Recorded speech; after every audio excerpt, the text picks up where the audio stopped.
CBS Radio Mystery Theater presents...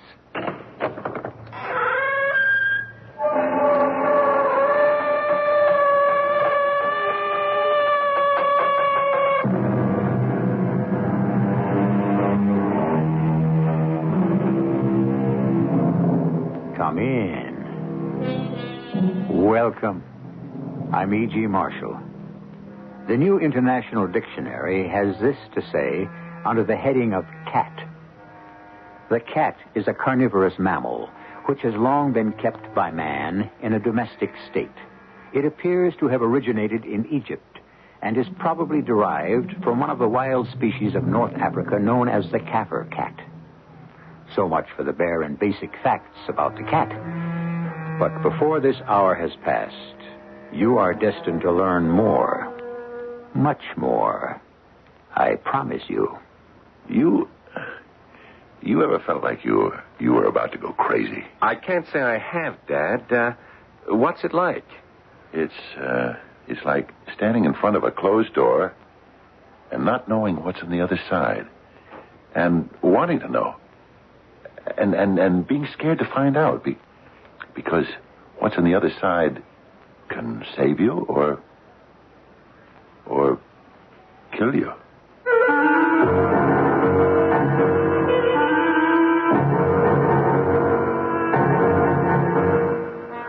Our mystery drama, The Therapeutic Cat, was written especially for the Mystery Theater by Elspeth Eric and stars Fred Gwynne. It is sponsored in part by Buick Motor Division and Sign-Off, the sinus medicines. I'll be back shortly with Act One.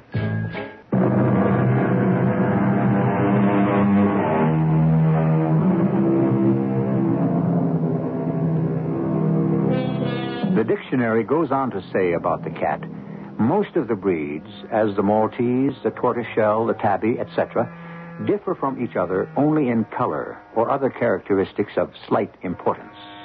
So says the dictionary. But you are about to encounter a cat who differs in a most significant way. And that difference gives our play its title, The Therapeutic Cat.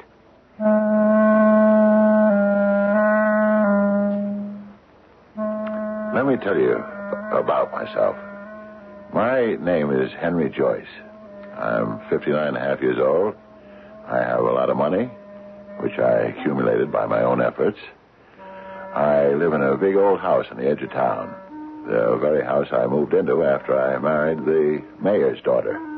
The same house where our son Jack was born. Now, Jack grew into a splendid boy. We sent him to the same college I'd attended. Then, when he was through college, he came back and went into business. My business. He did very well, and now he's president of the company. Came up the hard way, learned the ropes, and is doing a fine job. So it was only natural that the first person I should think of was Jack. Sit down, Dad. Yeah, right there. Yeah, that's it. Cigar? No, giving them up? They don't taste good anymore. Oh, that's too bad. Food doesn't taste good anymore either. Daddy, are you all right? I mean, you're not sick or something, are you? I'm not sick, but I'm something. Like what? Like something. Huh. Well, what does the doctor say? He says I'm tense. I could have told him that. Well, what did he say to do about it? Golf. Hey, now, that's a good idea. Golf's a good game.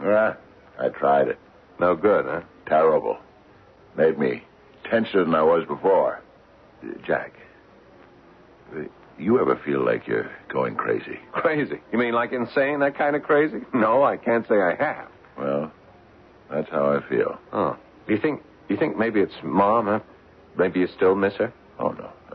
Well, your mother died 5 years ago. Well, you ever think of getting married again? Jack, I'm not going to try. It was all right when I was young, and then you came along, and I had the business to run. It was good being married then, but no, not now. Jack, could you see your way to taking me back in here. Here? In the office? Or at the plant. Any place. Dad, you're chairman of the board. So what's that? Chairman of the board? No, Jack. I mean a job. Something to do, something to put my mind to, so I'll stop thinking about myself. Jack, I'm going to jump out of my skin. That's how I feel. I'm all wrought up. I can't sleep or anything. Dad, you ever think of joining a gym? You can't give me a job here. Is that what you're trying to tell me? I'll give it a lot of thought, Dad. I really will. Maybe I'll come up with something.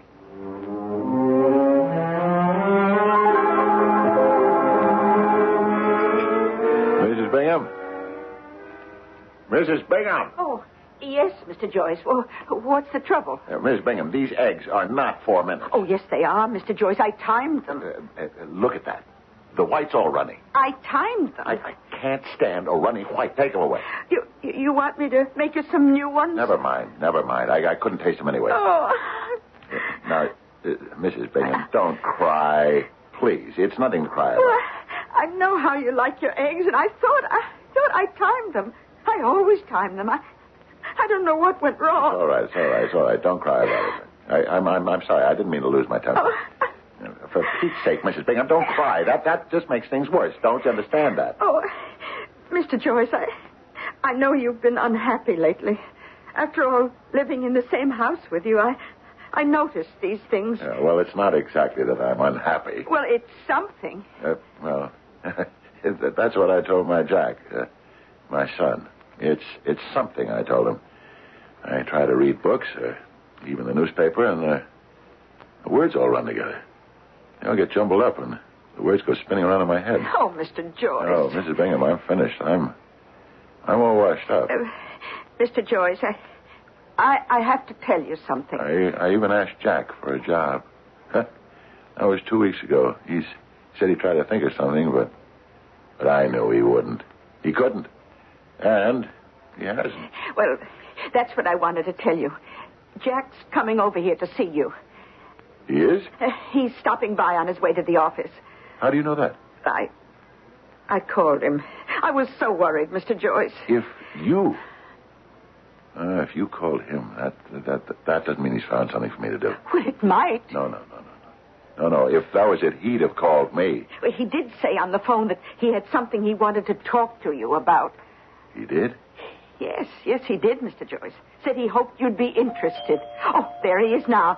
Now, you finish your coffee, and I'll let him in. Head of sales. That could be it. Or labor relations. I'd be good at that. Oh, heck, I'd be good at anything. I mean, it's my business. I started it. I built it up.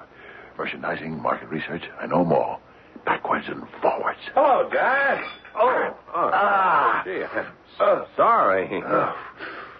Coffee cup jumped right out of my hand. Did you burn yourself? That's all right. Hey, I startled you, Dad. That's all right. It's all right. I'll get a rag and clean it up. And I'll bring you some fresh. Jack, sit down. Are you sure you're all right, Dad? Oh, yeah, sure. I'm always dropping things. Sit down. Now, Jack, tell me, Mrs. Bingham said you'd come up with something. Yeah. What was it? Merchandising, market research? No, not those. Labor relations. I could do a job there. Dad, it's not with the firm. Not with the firm. Jack, what else do I know? If it's not with the firm, come on, Jack. What do I know? Dad, I was talking with a friend of mine, and we got to discussing, things in general, problems, and turns out his father found himself in the same position as you. A retired widower, very uptight. Yeah, go on. Well, he went to his doctor, this guy's father did, and the doctor came up with something.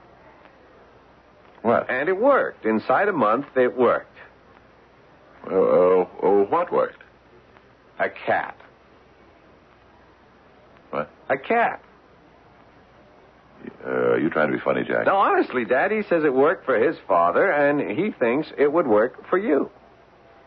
A cat. I should get a cat. No, Dad. Not just get a cat. I mean, after you got the cat, you have to spend time with it. And spend time with a cat. Jack, what the devil for? Well, you have to follow the cat around, observe it. Whatever the cat does, you do.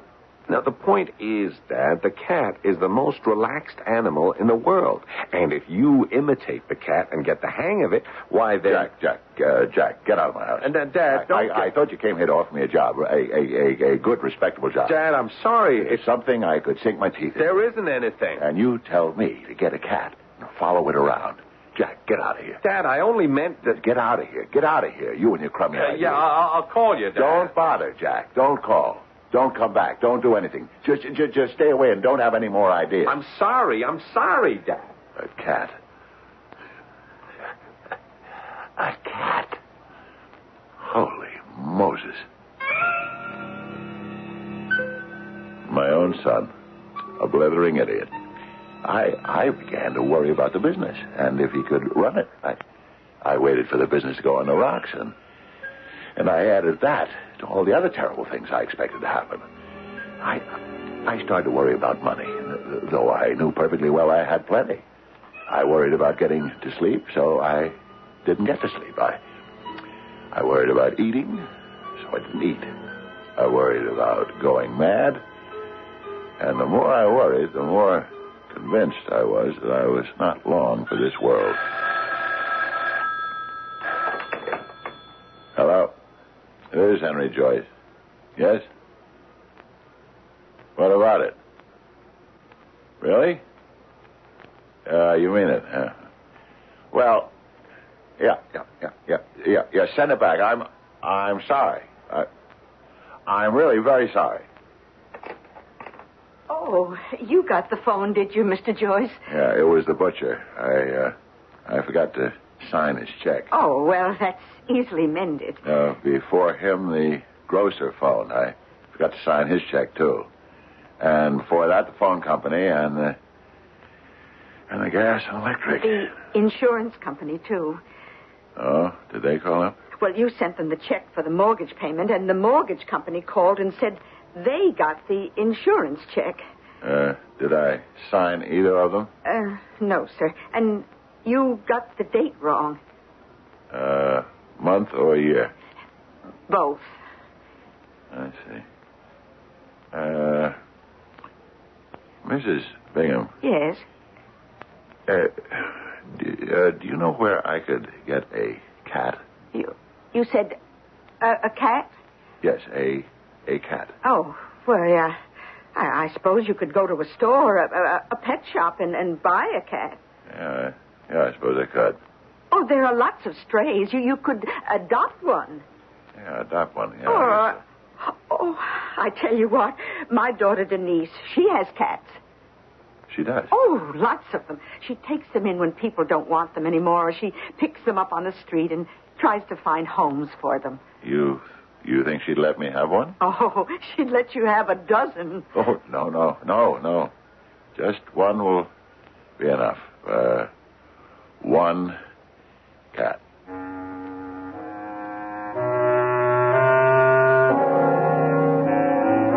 You know the old adage, imitation is the sincerest form of flattery. I'm sure it's true. But when it comes to cats, do you think they can be flattered? I don't. For everything about a cat suggests such utter indifference that flattery seems not only superfluous, but positively silly. I'll be back shortly with Act 2.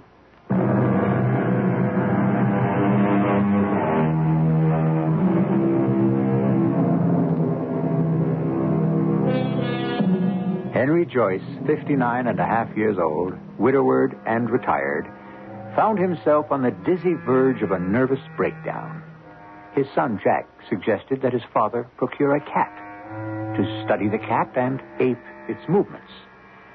Henry turned to his housekeeper, Jane Bingham, and asked if she could get a cat. Jane told him that her daughter, Denise, had a number of cats and would be happy to supply him with one. About a week later, the cat arrived. It was a black and white cat, A rather large cat with greenish-yellow eyes and a calculating look. The cat was here to be studied and imitated.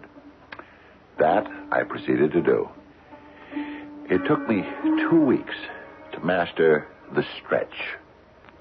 On all fours, watching the cat closely, I would push backwards on my haunches, digging my hands into the carpet and stretching my arms to their fullest extent. Then, rhythmically forward, the legs extended backwards from the hip sockets. Lovely feeling. Marvelous sensation. Out in the garden, when the cat sharpened her claws on a tree or a post, I arched my back to its fullest the way she did, and drew my nails heavily down the wood, putting my full weight into the effort. I felt my ribs expand and the muscles of my belly tighten. Oh, wonderful feeling. Delicious sensation. I started to feel superb. Mr. Joyce? Yes, Miss Bingham. Oh, you've been out already? I took the cat for a walk in the garden. Oh. You know what she did, Miss Bingham. She reached for a flower, a gladiolus, it was. It was just a little too high for her, but she stretched, and, well, she never did get it, but she touched it. So I started reaching for the lowest branch on that fir tree. You know the one. Mm-hmm. And I reached, and I never quite touched it. But, oh, Mrs. Bingham, what it does for the muscles down your side, right next to your ribs. Oh, it feels good, does it? Perfectly marvelous. You know, the cat was stalking a butterfly, see, and I was right behind her, and I watched the way she picked up her front feet. Absolutely amazing. She holds each foot up before she puts it down on the ground. She lets it hang limp from the elbow. Then, when she puts it down, it's so cautious, so deliberate. No hurry, no rush, just care and all concentration. Well, we stalked that butterfly for 20 minutes. Oh, you know something, Mr. Joyce. You're starting to feel better. You noticed that. Miss Bingham, I took off a few pounds and I started to tighten up. Oh. Around the waist and other places. Miss Bingham, I am going to have to get all new suits. I ordered 6 of them. Was my tailor ever surprised? I had all new measurements. I was actually taller. Can you imagine that? All because of that cat. I was sleeping now the whole night through and cat naps during the day. That's right. Cat naps. You know, you want to feel really super, you take a lot of cat naps. Just lie down and think of something pleasant. You know, you wake up feeling 10 years younger. I kid you not. Miss Bingham. Yes, Mr. Joyce? Will you come in here, please? I'd like to speak with you. Oh, is something wrong with dinner, Mr. Joyce? The cat doesn't care too much for the pot roast, Miss Bingham. She'll eat it, of course, if I leave off the gravy. Mr. Joyce, I give her proper cat food in the kitchen. I don't think she should eat in the kitchen anymore, Miss Bingham. I think she should eat in here with me. And here's what we'll have to eat. Lobster, crab, sardines, white meat of chicken, filet of sole, and caviar. Caviar? Well, she's never had it, but I think she'll like it. Mr. Joyce, you're spoiling that cat. Mrs. Bingham, that cat is my guru. That cat is my priest, my psychiatrist. She's my idol, my goddess. All that I am or hope to be, I owe to this sainted cat. Are you falling in love with that animal? It's possible. It's perfectly possible. Oh. You see, she's made me young again, handsome again, happy again. No woman ever did that for me, Miss Bingham. So why shouldn't I be in love with her? Well, does your son know about this? No, I haven't had time to tell him. But I shall. After all, if it weren't for Jack, none of this would have happened. It was all his idea, and I would like to tell him how grateful I am. Also, I want to talk to him about changing my will. Come in. Dad, long time no see. Hey, you look wonderful, Dad. Hey, is that a new suit? Yep. Good looking. What's that you got around your neck? My cat. Your cat? Good Lord, it is a cat. Wow. Well, what do you know? You always carry your cat around with you like that? Slung around your shoulders? She likes it. And I like it. Well, sit down, Dad. So, you took my advice, eh? Bought a cat. Jane Bingham's daughter sent it over. Seems she has a house full of them. Well, looks like the prescription worked. Oh, Jack, it did. It did. And I'm eternally grateful to you, son. Oh, I know how I poo-pooed the idea at first, but, well, as you can see, it worked. I've never seen you looking so well. Jack, I've never felt so well. All due to my little friend here. Now, Jack, I want to see that she's provided for, in case anything should happen to me. Oh, nothing's going to happen to you, Dad. Oh, you never know. So, Jack, I would like you to set up a trust fund for her. Well, what size trust fund did you have in mind? Substantial, Jack. Substantial. She's accustomed to the best of everything. Yes, I can see that. She looks great. What's her name? I never gave her a name.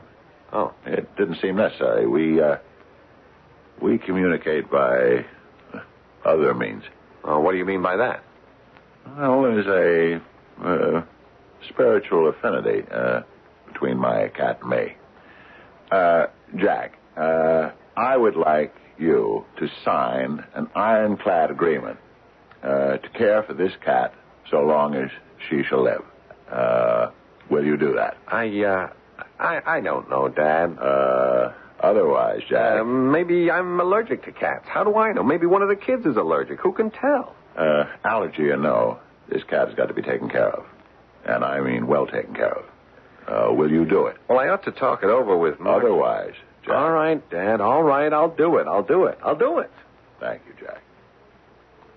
Thank you very much.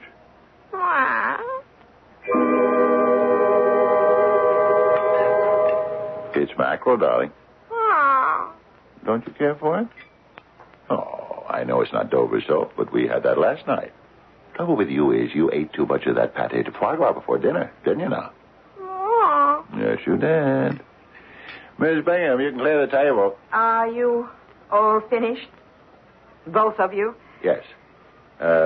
What have you got there, Miss Bingham? It's the pillow you wanted. For her.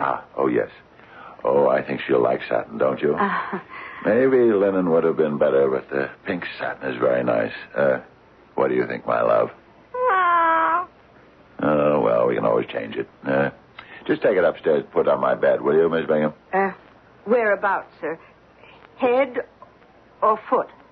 Well, she's used to sleeping on my pillow, but when I turn over during the night, it disturbs her. So put it alongside mine. The side away from the window. I don't want her sleeping in a draft. Yes, Mr. Joyce. Oh, that's Jack. He said he stopped by. Well, I'll let him in. On my way upstairs. Thank you. Now, love, how about finishing the cream in the cream pitcher, huh? You want me to pour it into the saucer for you, darling? Maybe that would be better. Hey, evening, Dad. Oh, hello, Jack. How's the cat? She's hardly touched her dinner, but generally speaking, she's just fine. Dad, I brought over your copy of the agreement. Oh, fine. Just put it down there, will you? Till she finishes her cream. Everything's set, Mr. Joyce. I put the pillow on the right-hand side of the bed, next to yours. Oh, thank you, Miss Bingham. Jack, would you excuse me for a minute? I'm going to take this sleepy little thing up to bed. Be back in a minute. As I carried my wonderful cat upstairs, I could hear Miss Bingham and Jack talking in horrified low tones. Pillow? What pillow? For that animal. Pink satin. On his bed. Next to his pillow. That is incredible. Mrs. Bingham, do you know what this piece of paper is? It's an agreement I've signed to take care of that cat in case anything happens to him. I smiled to myself. Poor ignorant people.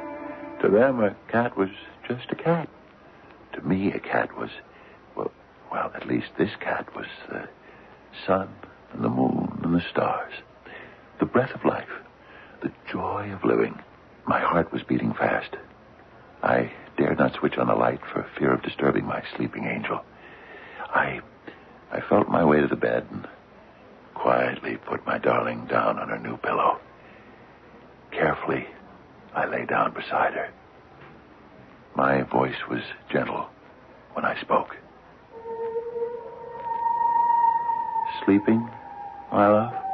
Ah, is that you, Henry? What? What? Oh, I've been waiting for you. Who are you? What are you doing here? I love my pink pillow. How did you get in here? Why, you put me here yourself, my dear. I never... What kind of a game are you trying to pull on me? It's not a game. Or if it is, it's the best game of all. Listen. Where's my cat? What have you done with my cat? I'm your cat. You're nothing of the sort. Who are you? My name's Denise. But you may call me Denny if you like. Denny? Denise? Denise? Why, you're Mrs. Bingham's daughter. Yes, I am. Oh, she let you in here. When she brought the pillow upstairs, she let you in. Oh, I was here a long time before that. Well, I never saw you. You hardly saw anyone but me. Oh, you've learned how to stretch so beautifully, my sweet. And to reach. And your walk is improving a lot. And I know how hard it is on only 2 legs. What are you talking about? What are you saying? If you are my cat, if you were my cat, then what do you know? What I always was, dear Henry. A witch.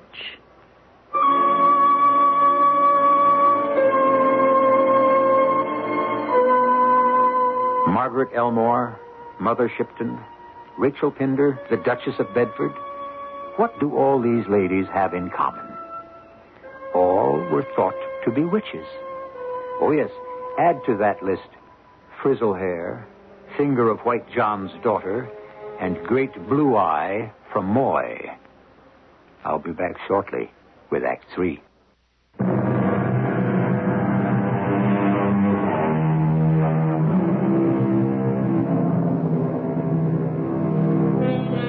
Henry Joyce thought that his every dream of love had come true when a piebald cat came into his life. But in his bedroom, when he prepared to lie down beside his unlikely paramour, he was welcomed not by the familiar meow, but by a distinctly human female voice. The voice said to him that she was Denise, daughter of his housekeeper, and that she had been, all along, his beloved cat. If you were my cat, if you're no longer my cat, then what are you? What I have always been. A witch. Stay right where you are. I'm going to turn on the light. Good Lord. Good Lord. What did you expect? A toothless old hag. You're so young. So beautiful. You don't know much about witches, do you, Henry? I don't believe in witches. And even if I did, I wouldn't believe a witch could turn herself into a cat and back again. Oh, what about the mackerel for dinner? Oh. What about the pâté de foie gras before dinner? Well, you must have been in the kitchen with your mother. You heard me talking to the cat. I was the cat. I am the cat. I can be the cat again any time I feel like it. No. Your mother must have told you about the cat and me. My mother doesn't even know I'm here. Your mother doesn't know you can be a cat? There. See? You're beginning to believe me. Then your mother's not a witch. Mother's a white witch. White witches only do good things. I'm a black witch. You do bad things? If I wanted to, I could be a gray witch. Then sometimes I'd do good things, and sometimes I'd do bad things, depending on how I felt at the time. I'd be a gray witch for you, Henry. Would you like that? I don't know. I just wish... What do you wish, Henry? No, I wish I had my cat back. Just the way she was. Oh, I couldn't stand being a cat any longer. I loved you too much. Why'd you have to change just now? Because it's time. Time? Time for what? Listen. Be quiet and listen. Hear it? I hear the wind. Must be a storm coming up. The wind is from the east. Does that mean something special? Oh, when it blows like that, it means tonight is the night of the Sabbath General. What's the Sabbath General?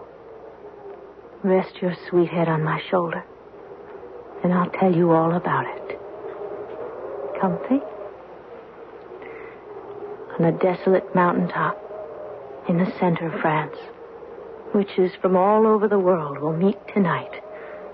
They'll fly in from South America, from Africa, from the Orient, from Siberia, from Melanesia. They fly to France? To the Cevennes Mountains, my love. Vast, cold, deserted. You fly there? On broomsticks, mostly. Mostly?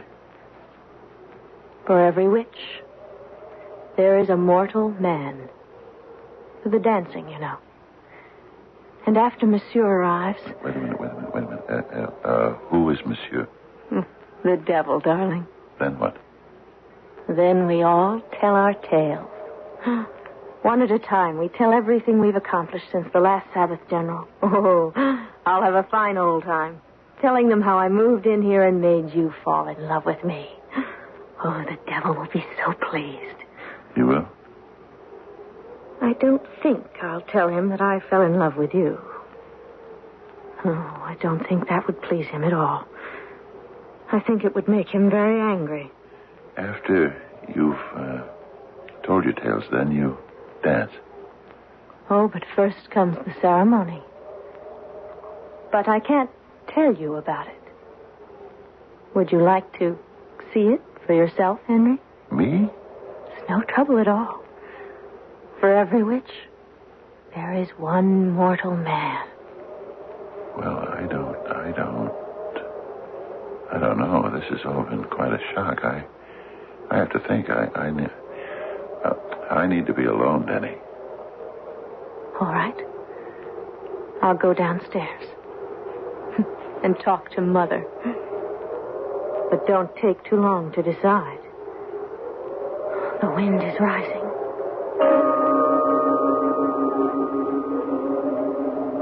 I lay there and stared at the ceiling. I was in a sweat. Everything had changed. So suddenly, so drastically, so peculiarly. I arose from the bed and started down the stairs. But at the foot, I paused. I heard voices. You and your filthy, dirty tricks. How could I ever have brought you into this house if I had known? Mother, I love him. Love? What do you know about love? True. I didn't love him at first. You wanted his money. Yes, I wanted his money. And I thought what a good, dirty trick it would be to tell the devil at the Sabbath General. Oh, how he'd laugh. I told you 1,000 times to stay away from those places. But when I got here, he was so good. So kind, so sweet. What do you know about goodness and kindness and sweetness? I learned from him, Mother. You think only white witches can understand things like that? And besides, oh, he's so attractive. You don't know the meaning of love, Denise. I do. I do now, Mother. I even offered to become a gray witch for him. What do you think of that? You couldn't be a gray witch. There isn't an ounce of goodness in you. There could be. I try so hard. For him, I could change. For him, I could do anything. Denise, I forbid you. Stay away from that man. I can't. I love him too much. You'll ruin him. My mother.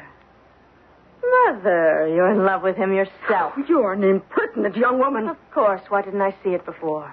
The way you look at him. The way you wait on him. That's my job. Oh, you must have been jealous of me all these weeks. Jealous of a poor little piebald cat. Mewing around the house. You had to cook fish for me, didn't you? And you hate fish. Stop it. Stop it, Denise. Oh, how you must have hated me, Mother. You must have wanted to scratch my eyes out. If only I had. You do love him. Yes. Yes, I love him. I love him with all my heart. You should have seen him when I told him about the Sabbath General. I could turn into a gray witch. If you can do it, I can do it. You'd do anything, wouldn't you? Any dirty trick in the book. Anything to get your claws into him. Yes. Yes, I would. Anything. Well, you can't have him. He's mine. No, he's not. He's mine. He's not. He's mine.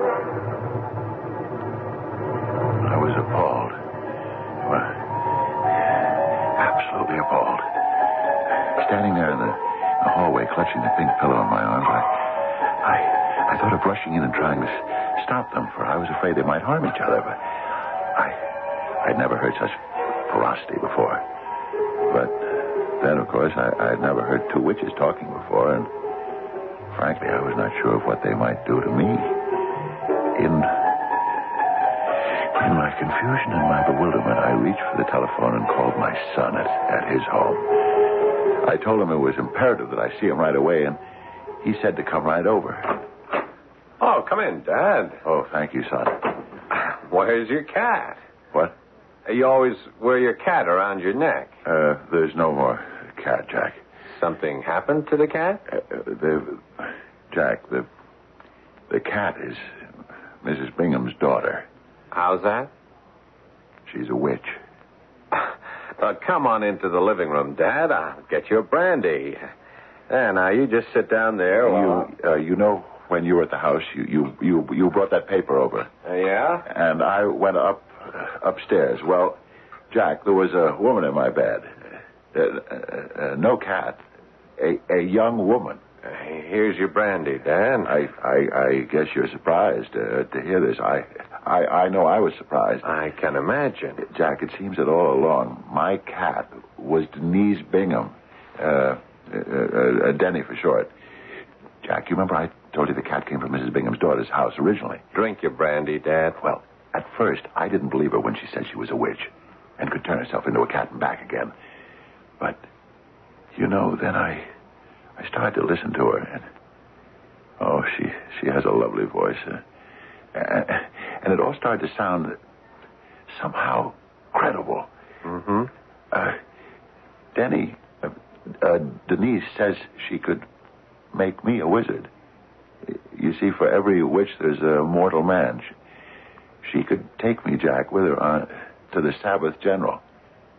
But it has to be tonight. I don't think you should go anywhere tonight, Dad. I told her I would think about it. I think you should stay here with us tonight. But the wind is rising. Come on, Dad. Let me take you upstairs. The guest room is empty. Wait a minute. Wait, Jack, I have to tell you what happened next. You mean there's more?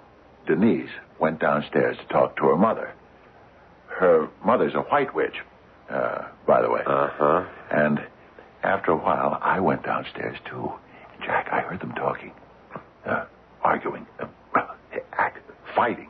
Actually, Jack, do you know what they were fighting about? No, I don't. Me. They were fighting about me. Two women, both witches, fighting about who loved me the best. Jack, two beautiful women fighting over me. I couldn't believe it. That's why I called you. Well, I'm glad you did, Dad. Now, let me take you upstairs and get you into bed. But, Jack, you... Listen to me. What should I do about them? The two women. I think you should get rid of them both. You do? Both of them? Both of them. Well, you could be right. Sure I am. Now let's go upstairs.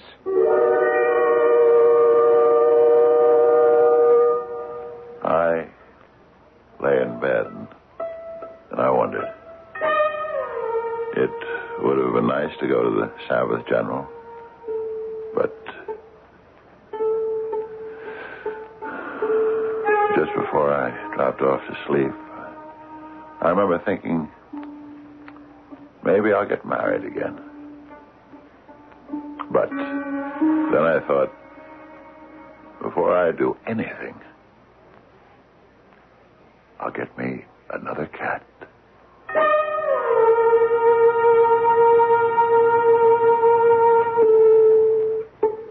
The witch was born at the same point in time as the imagination of man. The Christian witch descended from the Jewish witch, and before that, there were the great witch families of ancient Greece and Rome. Consider these: Hecate, Circe, Medea, and Paramede of the golden hair. Really, by this time, we should be used to them. I'll be back shortly.